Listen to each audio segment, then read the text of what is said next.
এই ভিডিঅ'টো সম্পূৰ্ণ চাওক, শেষলৈকে চাব। কি মেণ্টেলিটি চাওক, কেনেকুৱা থাৰ্ড ক্লাছ মেণ্টেলিটি, কিদৰে কি কৈছে চাওক। আমাৰ ল'ৰাই বাৰু এনেকৈ কয়নে বাৰু, কেতিয়াবা এনেকৈ কোৱা শুনিছেনে আমাৰ ল'ৰাই? কিন্তু ইহঁতৰ ছ'চিয়েল মিডিয়াত আহি পিনে এনেকুৱা কিছুমান কৈ থাকে, মাৰো খায়, পুলিচেও লৈ যায়। তাৰ পাছতো চাওক, আৰু ইহঁতি যে নকৰিব, বিজেপি চৰকাৰ থকা অৱস্থাতে কথা কৈ আছে, কংগ্ৰেছ আহিলে যে নকৰিব, তাৰ কোনো গেৰেণ্টি নাইকিয়া।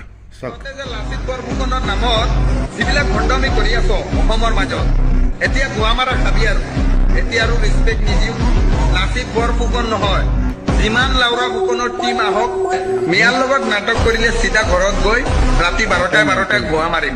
এতিয়া তহঁতে মিয়া খটাৰ অভিযান চলাই আছ, আৰু এতিয়া মিয়াই কি কৰিম, তহঁতৰ মা আৰু বৈনক ৰেপ কৰিম ঘৰত গৈ ৰাতি 12টা 1টাত। তেনেহলে এইটো হ'ব অসমীয়াৰ কি ভনী ৰেপ অভিযান, অসমীয়াৰ ভনী ৰেপ অভিযান কৰিম। অবে মাদাৰ চুদসকল, মিয়াক খেদি দিবি অসমৰ পৰা, ইমান দিন পৰা শুনি আছো, মিয়াক খেদি দিবি। তহঁতৰ বাপ দেউতাই খেদিছিল? তহঁতৰ বাপ দেউতাই খেদিছিল নেকি? না তহঁতৰ বাপ দেউতাই খেদিব পাৰিব?